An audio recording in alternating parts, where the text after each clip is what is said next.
Shalom Barigas, arai kabar? Semuanya Barigas, sehat, amin.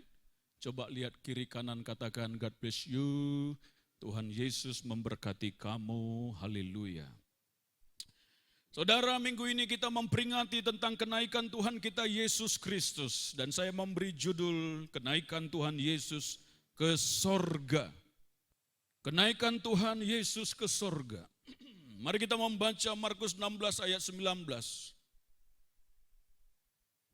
Markus pasal 16 ayat 19 kita baca bersama-sama saudaraku. Haleluya, yang siap katakan amin.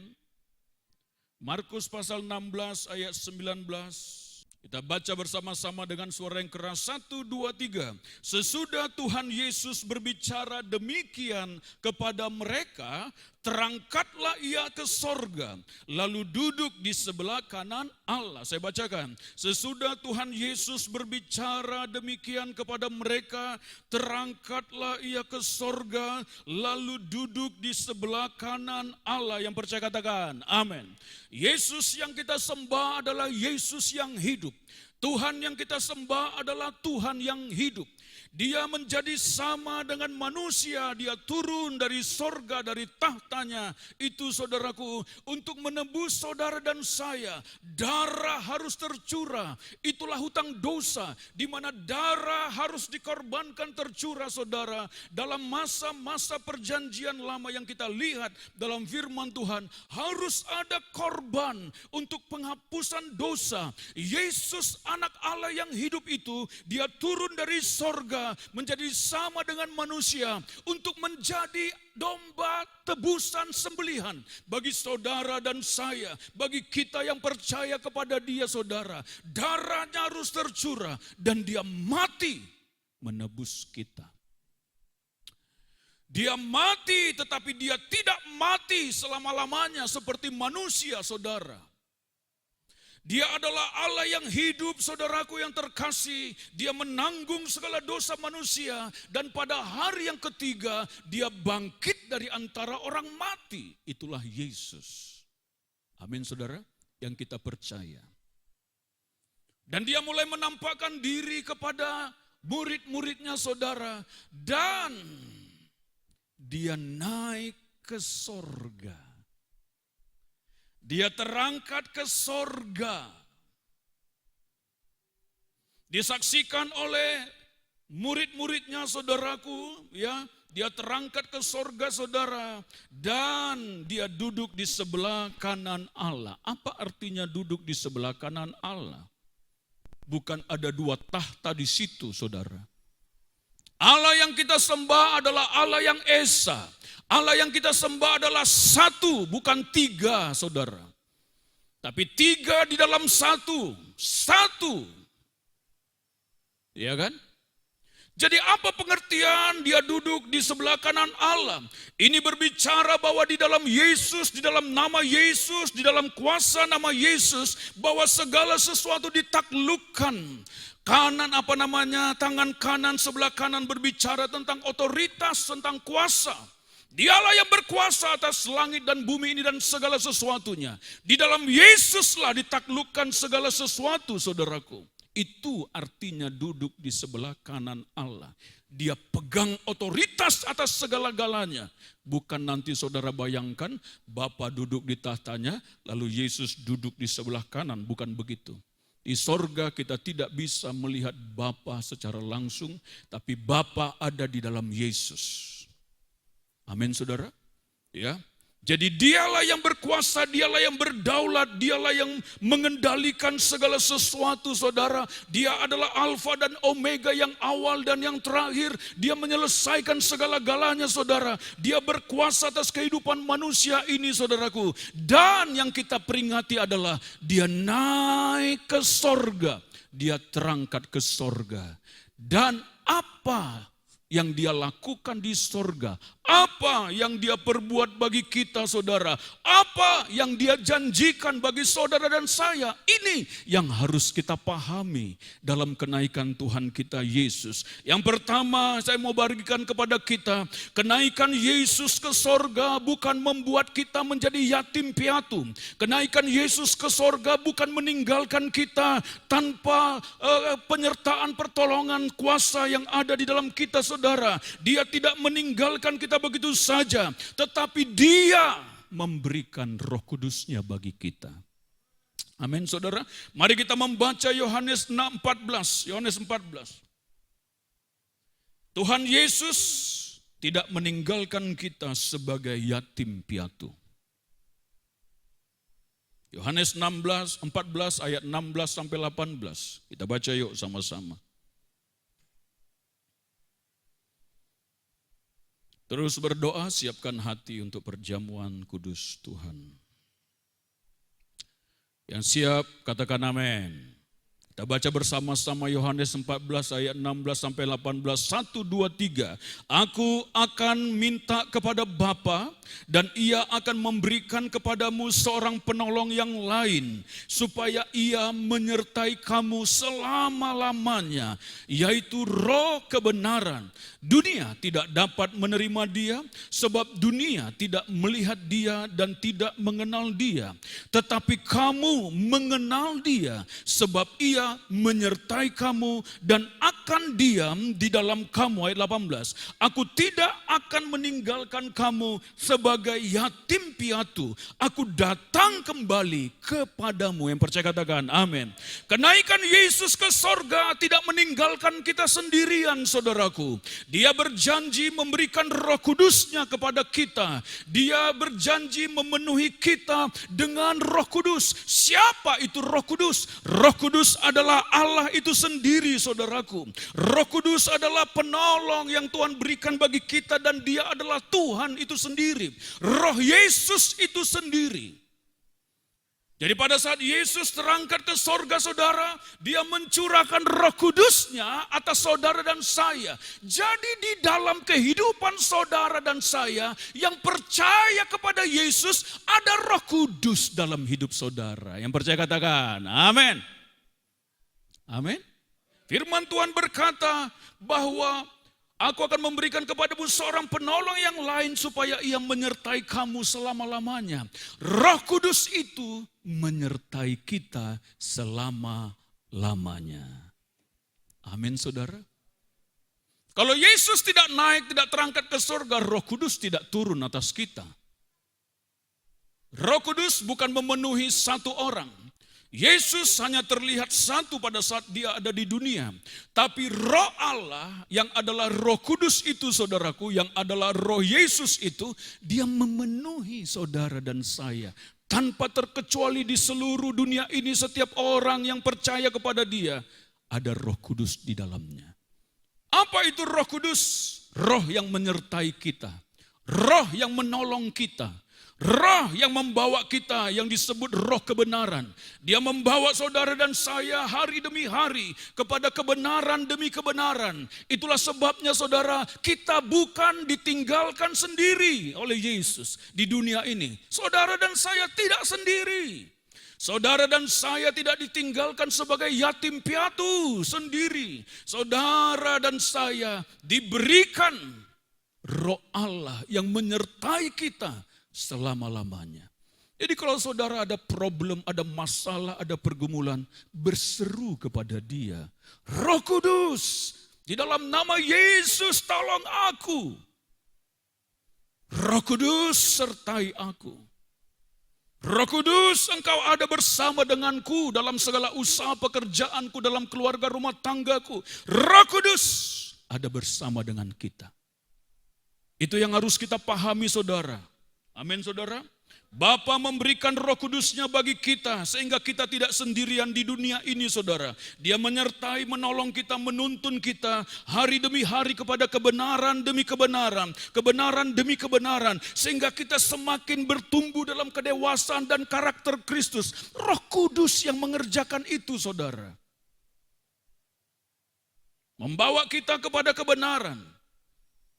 Itulah sebabnya saudaraku yang terkasih, minta Roh Kudus untuk memenuhi saudara. Minta kepada Bapa supaya saudara dibaptis dengan Roh Kudus. Minta. Itu penting, itu perlu bagi kita. Roh Kudus itu sangat perlu karena dia adalah roh penolong, roh kebenaran. Allah itu sendiri yang harus memenuhi kita. Kita harus dibaptis dengan Roh Kudus. Minta saudara. Karena Roh Kudus itu adalah kuasa Allah yang tinggal dalam diri kita. Pada saat saudara minta terus, saudara sampai perkara itu terjadi. Saudara dipenuhi dengan kuasa Roh Kudus. Saudara mampu menjalani hari-hari di dunia ini yang penuh dengan tekanan dan segala sesuatu yang coba mau mengganggu kita. Tapi kita tampil sebagai pemenang. Roh Kudus yang membuat itu semua. Minta saudara. Saya minta kepenuhan Roh Kudus. Saudaraku, begitu lama, hampir 2 tahun, saya harus setia. Saya cari buku tentang bagaimana kepenuhan Roh Kudus, saudara. Ya kan, saya minta doakan kepada hamba-hamba Tuhan, bahkan saudara saya seiman, saudaraku. Dia baru bertobat, ikut retreat, dibaptis Roh Kudus. Saya sudah lama bertobat, kenapa saya belum dibaptis Roh Kudus? Saya pikir, saya doa kepada Tuhan. Minta setiap hari itu menjadi permohonan saya. Baptis saya Tuhan, penuhi saya Tuhan. Saya setia datang ke gereja, saya mencari Tuhan, saya doa puasa meminta itu saudara. Saya tidak mengerti kenapa Tuhan mengizinkan begitu, karena ada banyak orang yang langsung bisa, saudara. Tapi satu waktu di kamar saya sedang menyembah Tuhan. Sudah hampir 2 tahun saya minta. Kami sedang ngobrol-ngobrol, ngopi, saudara, seperti kita. Hahaha. Di tempat kami sewa satu rumah, kami bagi-bagi, ya kan, kos, ya kan. Ini kamar ini siapa, saudara? Sama-sama anak Tuhan di situ. Di rumah itu kami hahaha. Tapi sewaktu kami ketawa-ketawa, saudara, bercerita, ngobrol, ya kan. Tiba-tiba Roh Kudus dalam saya bilang, masuk ke kamar, berdoa. Itu kurang lebih ya jam 6 sore mau maghrib, begitulah ya. Masuk ke kamar, berdoa. Saya tahu persis dorongan itu, saudara pasti pernah mengalami itu. Aduh, ini lagi enak ini, ketawa-ketawa. Tapi dalam batin saya, roh saya, masuk ke kamar, berdoa. Saya hanya taat, saudara. Saya permisi dengan teman-teman, saudara. Permisi ya, saya masuk kamar dulu. Oke, saya masuk kamar, kunci pintu, saudara. Di situ saya mulai menyembah Tuhan. Mulai menyembah Tuhan. Mulai menyembah Tuhan seperti biasa yang saya lakukan secara pribadi. Dan setelah saya menyembah Tuhan, naikkan semua pokok doa saudara. Lalu saya angkat tangan, Tuhan penuhilah saya dengan Roh Kudus-Mu. Dan di kamar itulah saya tidak pernah bisa lupa. Di kota Bandung itu, di kamar saya dibaptis dengan Roh Kudus. Sendiri di kamar itu hanya bersama dengan Tuhan. Boleh berkata-kata. Dalam bahasa roh itu tandanya dibaptis dengan Roh Kudus. Dia berbahasa roh. Bla bla bla bla bla bla. Wah, saya meluap seperti air yang keluar saudara. Wow, begitu luar biasa. Dan saya bisa merasakan perbedaan pada saat saya melayani sebelum dibaptis Roh Kudus dengan sesudah dibaptis Roh Kudus. Ada perbedaannya. Saya berani, lebih percaya, iman bangkit, saudara. Roh Kudus menguasai dan mengendalikan. Itulah sebabnya saudara yang belum dibaptis Roh Kudus, minta kepada Dia. Terus cari Dia, karena Dialah yang paling berharga dari segala-galanya, saudara.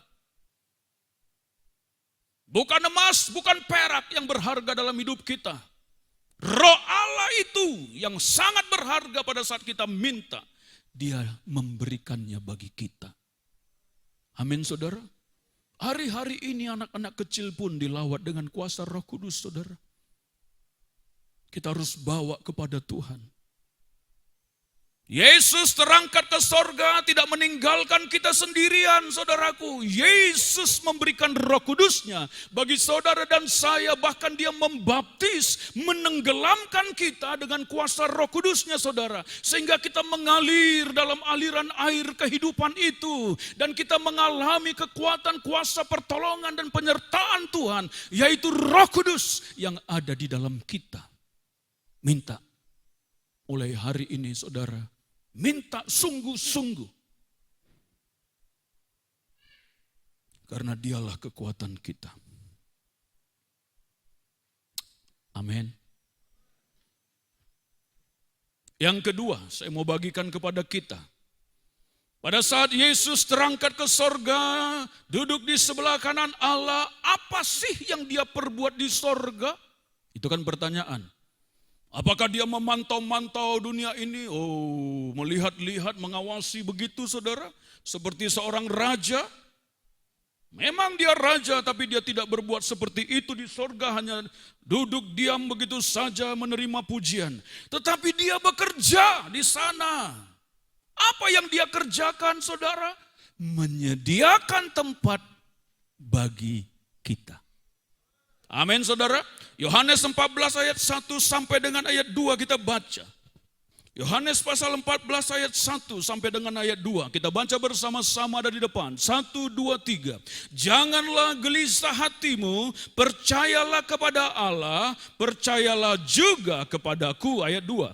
Di rumah Bapakku banyak tempat tinggal. Jika tidak demikian, tentu aku mengatakannya kepadamu. Sebab aku pergi ke situ untuk apa? Untuk menyediakan tempat bagimu. Yang percaya katakan, amin. Wow. Tuhan Yesus naik ke sorga untuk apa? Untuk menyediakan tempat bagi saudara dan saya. Di rumah Bapakku banyak tempat tinggal. Apa tempat tinggal itu? Rumah tempat tinggal. Wah. Apakah rumah saudara sudah dibangun di sana? Halo? Halo, halo, halo. Apakah saudara sudah kumpulkan harta di sorga? Halo? Atau saudara hanya kumpulkan harta di rekening? Di kripto? Halo?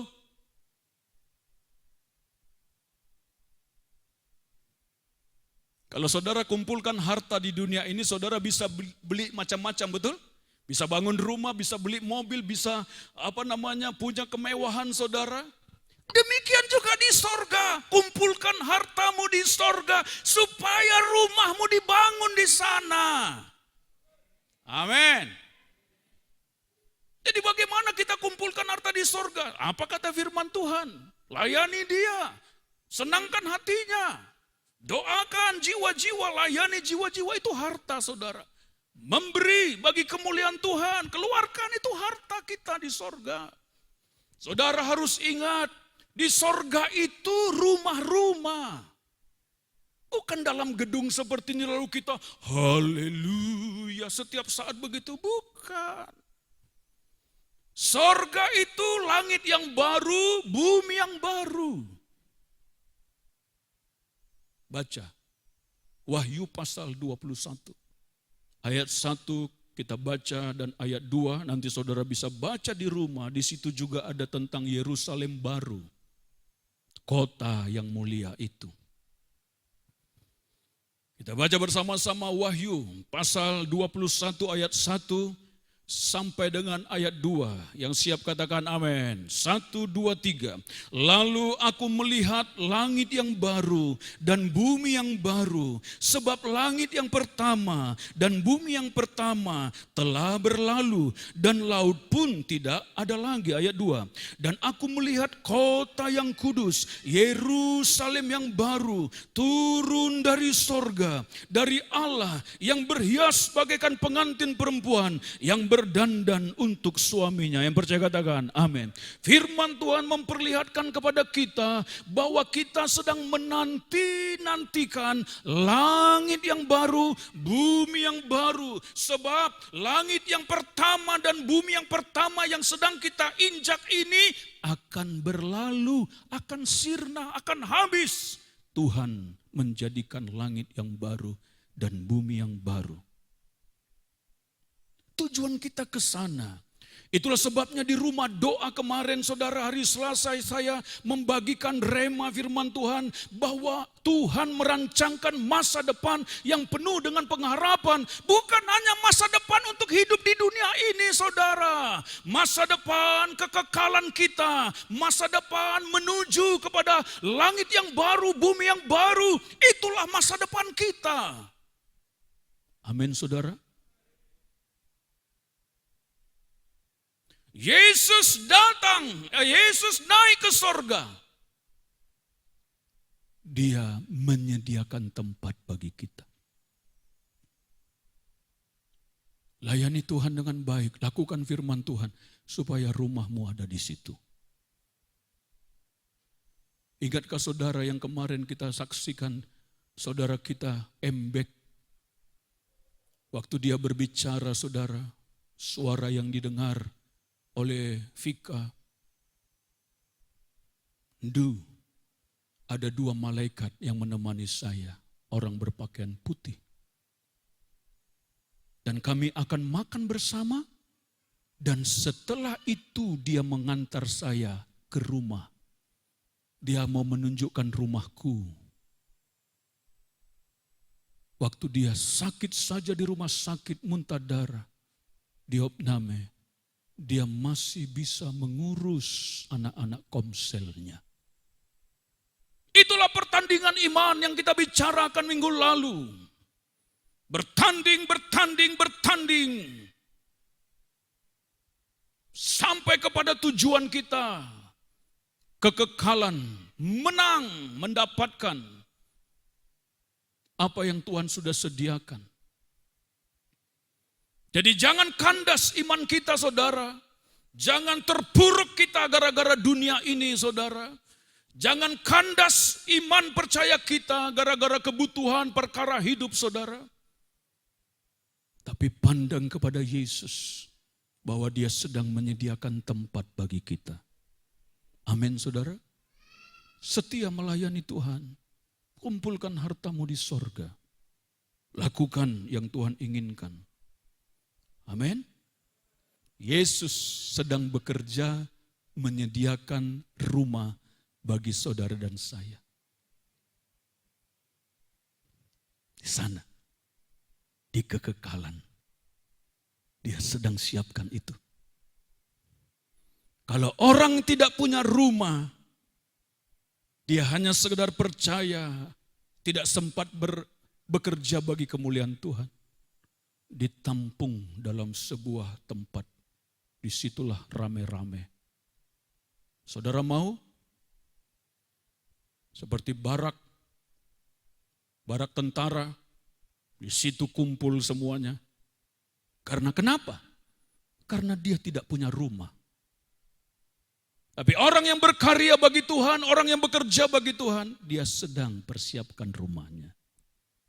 Siapkan rumah, kerjakan bagian kita supaya Tuhan mengerjakan bagiannya. Tahukah saudara ada konektivitas apa? Keterhubungan antara sorga dan bumi saudara. Antara sorga dan orang percaya. Apa yang saudara kerjakan di sini itu terhubung ke sana loh. Jangan saudara kira kita hanya begini, tidak. Terhubung. Sorga melihat saudara. Apa yang saudara kerjakan? Terinvestasi di sorga. Pada saat saya air mata keluar menangis untuk jiwa-jiwa, terinvestasi di sorga. Pada saat saya mengeluarkan dengan rela, dengan segenap hati memberi kepada orang lain saudara, terinvestasi ke sorga. Pada saat saya melayani jiwa-jiwa saudaraku, semuanya itu menjadi investasi saya ke sorga. Pada saat saya rela berdoa dan berpuasa, saudaraku, untuk apa yang Tuhan inginkan, semuanya investasi saya ke sorga. Itulah yang kita lakukan, sehingga Tuhan mengerjakan bagiannya bagi kita. Amin, saudara. Jangan sedih, berlarut-larut kalau ada keluarga kita yang sudah percaya Yesus, memberi diri dibaptis lalu meninggal. Jangan sedih, mungkin orang tuamu yang sudah percaya Yesus, lalu Tuhan ambil ke sorga, jangan marah. Dia bahagia di sana, bro. Kamu yang nangis di sini. Sudah sakit-sakitan begitu, udah susah berjalan, saudaraku. Lalu Tuhan ambil. Dia berbahagia di situ. Amin, saudara. Karena Tuhan sudah menyediakan tempat bagi dia. Luar biasa. Amin, saudara. Itulah yang kita sedang nanti-nantikan. Langit yang baru dan bumi yang baru. Yerusalem baru. Yang terakhir, yang ketiga, saya bagikan kepada kita. Pada saat Yesus terangkat ke sorga dan dia berjanji akan datang kembali. Amin. Yesus kita itu akan datang kembali menjemput saudara dan saya, anak-anaknya saudara. Baca Yohanes pasal 14 ayat 3. Yohanes pasal 14 ayat 3. Dan apabila aku telah pergi ke situ dan telah menyediakan tempat bagimu, aku akan datang kembali dan membawa kamu ke tempatku, supaya di tempat di mana aku berada, kamu pun berada di sana. Amin. Hai, luar biasa. Berikan kemuliaan bagi Tuhan kita. Haleluya. Bahwa Yesus yang kita sembah itu, dia terus memandang kepada kita dan dia rindu untuk membawa kita ke sorga, ke tempat di mana dia berada. Yesus yang kita sembah itu akan datang kembali menjemput kita. Dan lihat, jadi bijaksana, tanda-tandanya sudah menunjukkan semakin dekat tentang kedatangan dia. Dia berjanji akan datang kembali untuk membawa kita ke tempatnya, supaya di mana dia berada, di situ juga kita berada. Amin, saudara. Saudara, kalau orang sudah sampai ke sorga itu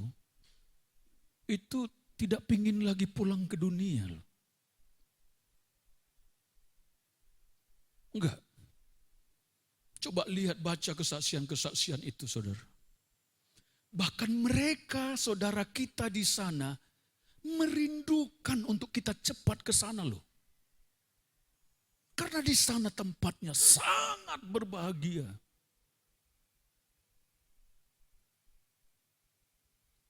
Ada buku yang saya baca tentang orang pernah ke sorga. Mereka itu bukan putus ingatan tentang kita di dunia, bukan. Dia ingat semuanya, keluarganya, sanak saudaranya. Ingat gak saudara yang orang kaya masuk neraka itu? Dia bilang apa? Bapak Abraham, tolonglah, suruh Lazarus itu. Masih ada 5 saudaraku di sana, betul? Supaya diingatkan. Supaya mereka jangan datang sampai ke sini. Seperti yang kualami ini. Dia ingat loh. Di sorga itu bukan lupa ingatan tentang kita. Dia sempurna di situ. Siapa keluarga kita yang ada di sorga? Siapa saudara kita? Dia ingat tentang kita. Bahkan dia berharap kepada Tuhan. Jagai keluargaku itu. Dia berdoa supaya cepat datang ke sini. Kapan datang? Satu ketika Tuhan kasih tahu kepada anaknya itu, aku mau bawa pulang keluargamu yang di dunia itu. Lalu dia memohon, Tuhan, bolehkah saya tunggu dia di pintu gerbang untuk menyambut dia datang?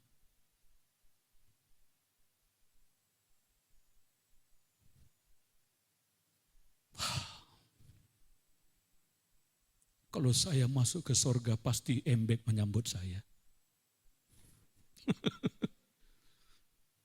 Wah, pasti ibu mertua saya nyambut saya di sana.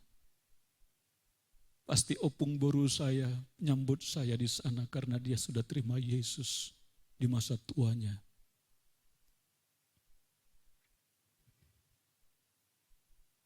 Itulah Tuhan. Dia sangat mengasihi kita. Dia begitu sayang sama kita. Persiapkan diri kita untuk kedatangan Tuhan, amin saudara. Karena dia terangkat ke sorga dan dia berjanji akan datang kembali. Dia akan jemput kita. Seperti dia terangkat, demikian dia akan turun. Dan kita juga akan terangkat ke awan-awan menyongsong dia di angkasa.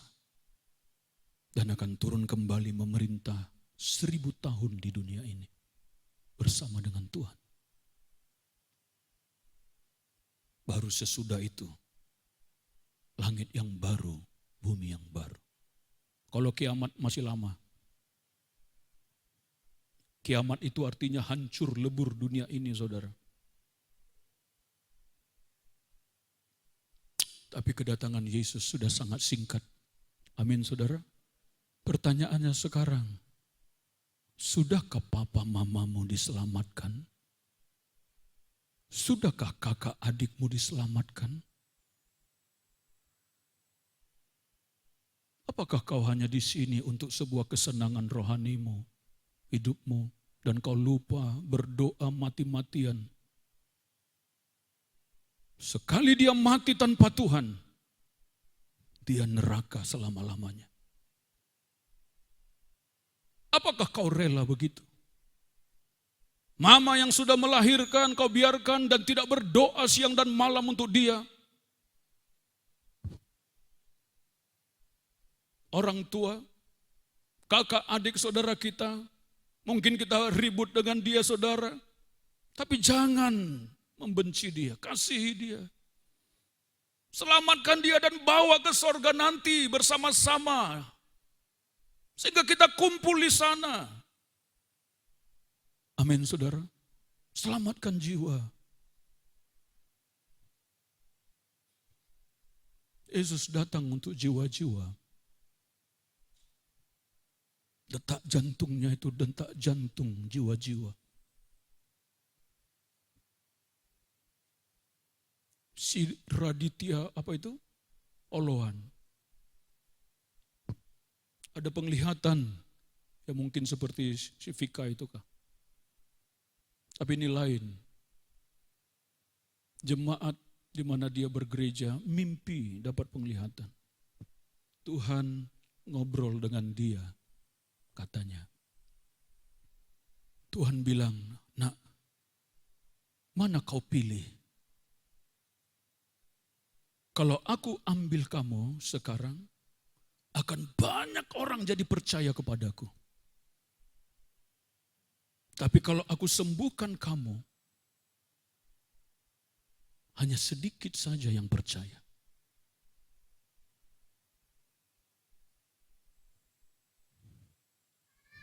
Dia menjawab Tuhan, "Kalau kau ambil aku Tuhan, bagaimana dengan anak istriku?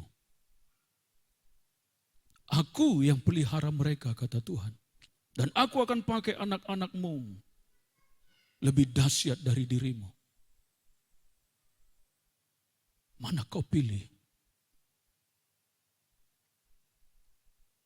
Kau mau sembuh, tapi hanya sedikit orang yang diselamatkan. Tapi kalau aku ambil, ada begitu banyak orang yang akan memandang kepada Tuhan dan diselamatkan." Dalam penglihatan itu saudara, dia bilang, "Tuhan, Kalau itu yang kau mau untuk keselamatan jiwa-jiwa, ambil saja saya.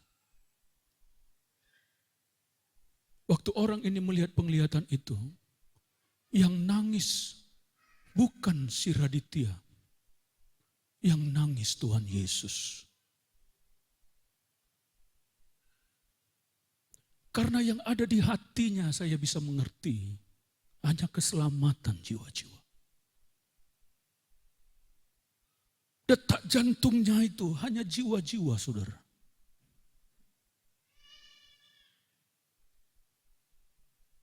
Air matanya keluar.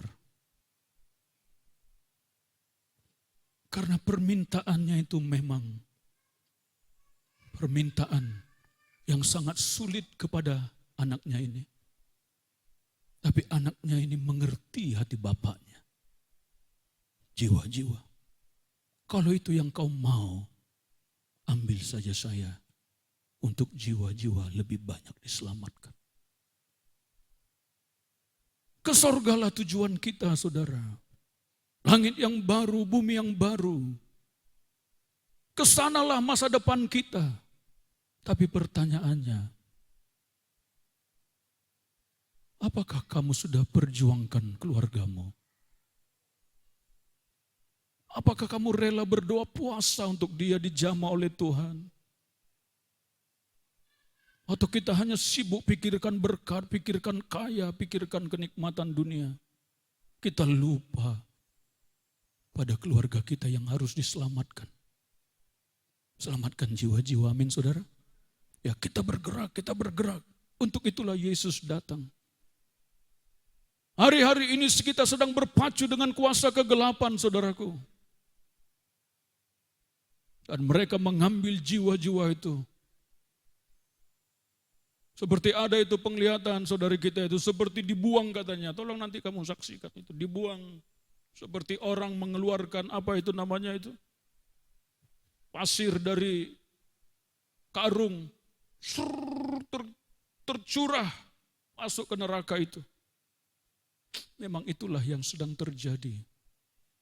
Kalau Tuhan perlihatkan itu bagi kita, bagi saudara, itu berarti selamatkan jiwa, itu maksudnya. Bukan jadi ketakutan lalu tidak bekerja. Amin saudara. Siapkan hati kita untuk perjamuan kudus. Karena Yesus datang mati bagi kita. Supaya kita mengalami keselamatan. Dan orang lain juga mengalami keselamatan lewat hidup kita. Minta, Tuhan berikan aku hati seperti hatimu. Lalu terimalah perjamuan kudus. Kalau ada yang Tuhan ingatkan tentang sesuatu yang tidak berkenan, minta ampun, tinggalkan. Ambil keputusan komitmen untuk lebih lagi sungguh-sungguh kepada Tuhan. Amin saudara. Mari kita bangkit berdiri.